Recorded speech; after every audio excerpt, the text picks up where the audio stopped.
बिस्मिल्लाहिर्रहमानिर्रहीम, अस्सलाम वालेकुम। Welcome back to CSS। आज हम डिस्कस करने जा रहे हैं कुछ इंपॉर्टेंट इंग्लिश पोर्शन के MCQs। तो चलिए शुरू करते हैं, जो आपको वन पेपर और ECP में हेल्प करेंगे। तो चलिए शुरू करते हैं।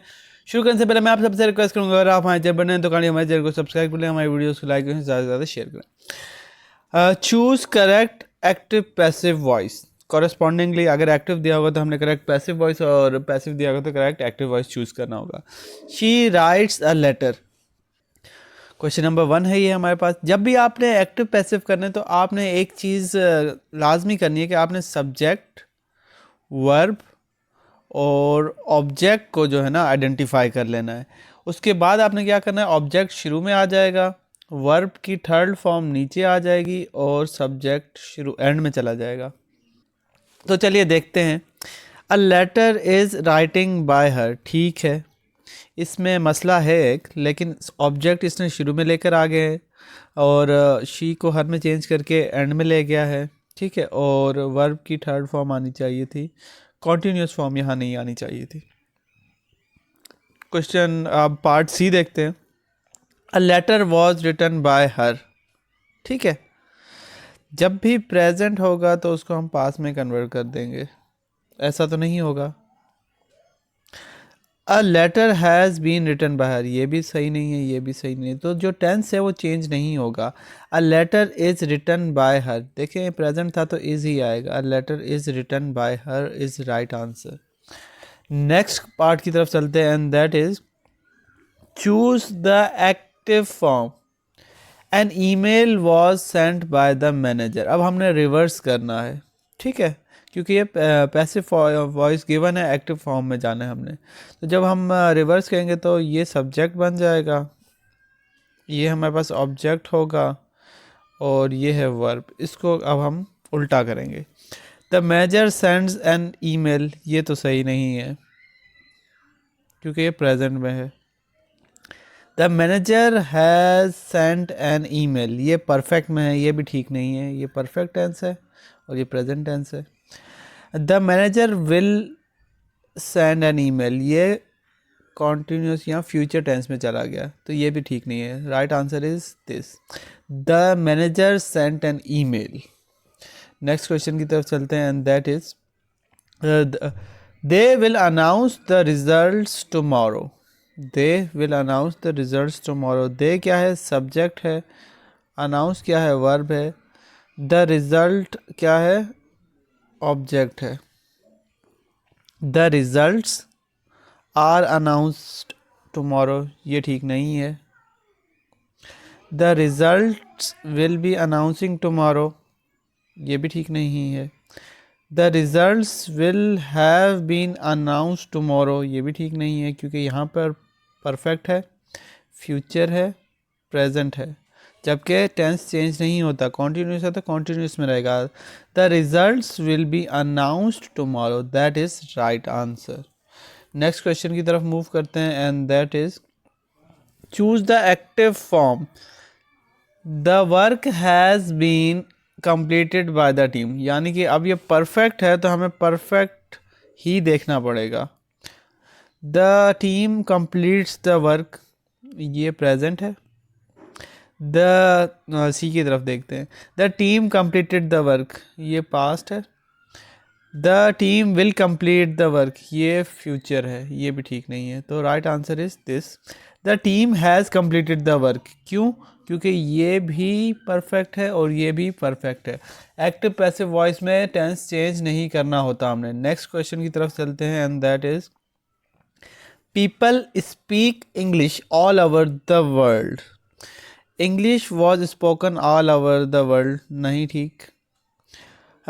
English is being spoken, continuous नहीं है तो इसने कॉन्टीन्यूस कैसे बना दिया। नेक्स्ट है हमारे पास D, English has been, perfect नहीं है तो इसने परफेक्ट कैसे यूज़ किया है। English is spoken all over the world, that is right answer क्योंकि ये यूनिवर्सल ट्रूथ है और प्रेजेंट टेंस में है। नेक्स्ट है हमारे पास डायरेक्ट एंड डायरेक्ट, ये भी अक्सर पूछ लेता है तो ये भी आपको आने चाहिए। ही said I am busy now. आपको कुछ चीज़ें मैं बताता हूँ, वो आप नोट कर लें कि जब भी प्रेजेंट टेंस में आपको दिया होगा नरेशन तो वो कॉरेस्पॉन्डिंग जो है पास्ट में कन्वर्ट हो जाएगा।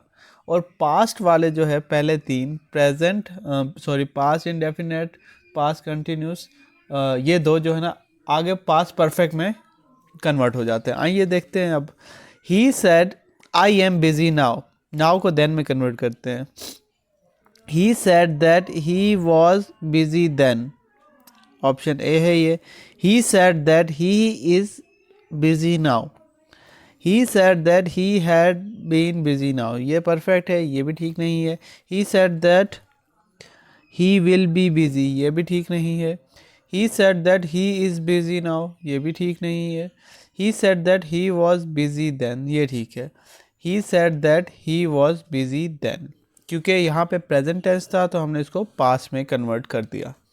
नेक्स्ट है हमारे पास she said I have finished my work. अच्छा, ये मैंने आपको बताया प्रेजेंट वाले जो भी होंगे वो कोरिस्पॉन्डिंग पास्ट में होंगे। अगर ये प्रेजेंट परफेक्ट में है तो पास्ट परफेक्ट में जाएगा।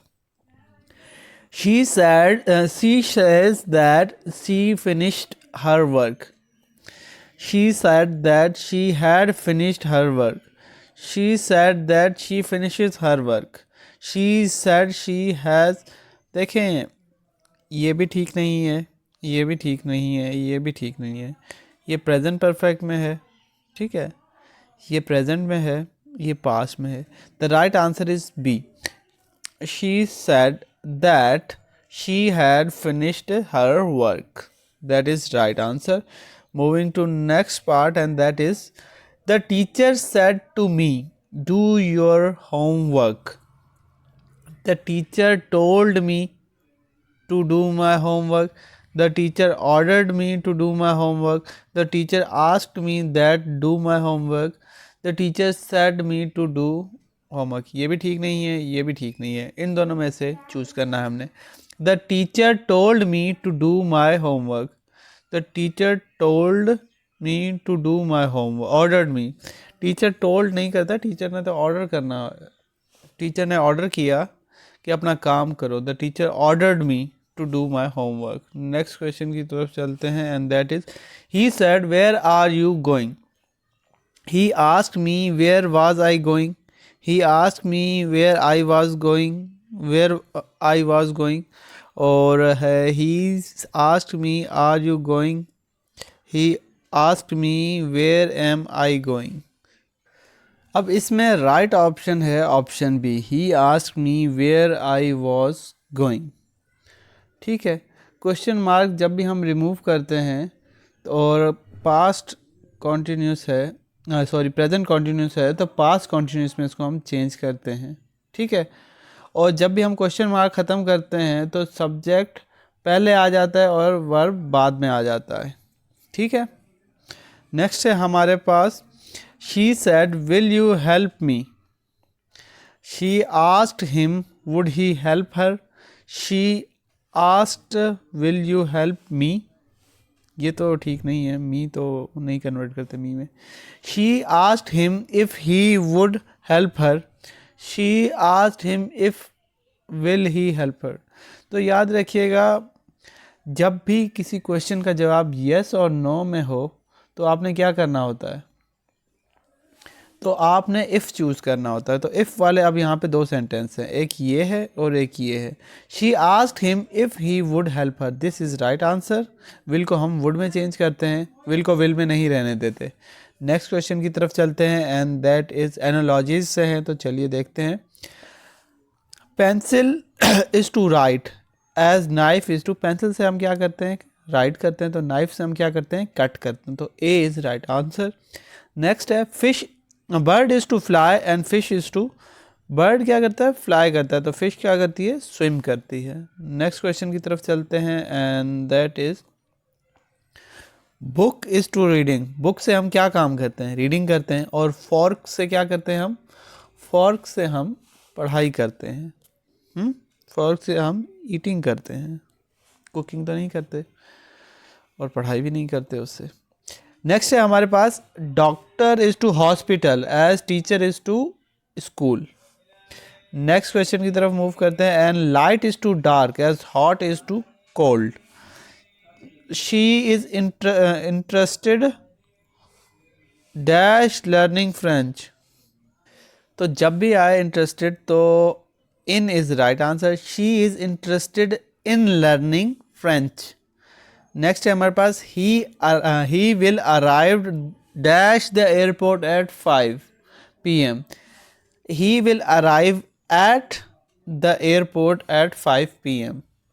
नेक्स्ट क्वेश्चन की तरफ मूव करते हैं and that is the cat is hiding dash the table. The cat is hiding under the table is right answer. Next question की तरफ मूव करते हैं that is we have been waiting dash you for an hour. तो यहाँ पे जवाब आएगा for आएगा। नेक्स्ट क्वेश्चन है हमारे पास the book is dash the shelf. The book is on the shelf, surface के ऊपर है। The book is on the shelf. Next है she walked dash the room silently. जब भी मोशन हो तो इनटू यूज करते हैं। नेक्स्ट है हमारे पास he divided the cake dash 6 children. She divided the cake among. जब भी दो लोगों के दरमियान हमने शेयर करना हो तो बिटवीन यूज़ करते हैं, और जब दो से ज़्यादा हों तो हम अमंग यूज़ करते हैं। नेक्स्ट है they congratulated him on his success. Next question है हमारे पास the student were good dash mathematics. जब भी आपने सब्जेक्ट्स की बात करनी होती है तो इन यूज़ करना होता है। The students were good in mathematics. Moving to next question, the train passed dash the tunnel. The train passed through the tunnel will be right answer. Next question है हमारे पास he is afraid dash dogs. तो he is afraid of dogs. हमारे पास I will see you dash Monday. I will see you on Monday. On is right answer. Next question है she excels dash sports. She excels in sports is right answer. Next है हमारे पास the meeting was postponed dash next week. The meeting was postponed to next week is right answer. Next है हमारे पास he insisted dash paying the bill. He insisted on. insisted के साथ हम use करते हैं preposition on. He insisted on paying the bill. Paying the bill sorry. अब ये है इडियम्स के मीनिंग्स हमने बताना है। Choose correct meaning of idioms. तो इसमें है break the ice. Break the ice का मतलब होता है कि जब आप कन्वर्सेशन स्टार्ट करें फ्रेंडली वे में। Option C, to start a conversation in a friendly way. अब blessing in disguise. Blessing in disguise का मतलब होता है कि कोई चीज़ आपको बज़ाहिर तो बुरी लग रही हो बट असल में वो आपके लिए बेहतर हो, अच्छी हो। Something that looks bad but turns out good. Next है हमारे पास once in a blue moon. Once in a blue moon का मतलब होता है कभी कभार, कोई चीज़ जो बहुत रेयरली हो रही हो। तो option B very rarely is right answer. Hit the nail on the head. इसका मतलब होता है आप exactly आप बंदे को ना कह दें जो आप फील कर रहे हैं। To state the exact truth, सच उसके मुंह पे मार दें, आई मीन बोल दें। नेक्स्ट है let the cat out of the bag. इसका मतलब होता है कि आप जो है राज अफशा कर दें। To reveal a secret unintentionally, लेकिन बेख्याली में। ये थे आज के इंग्लिश पोर्शन के कुछ MCQs। होपफुली आपको पसंद आए होंगे। मिलते हैं एक नई वीडियो के साथ, तब तक के लिए अल्लाह हाफिज़।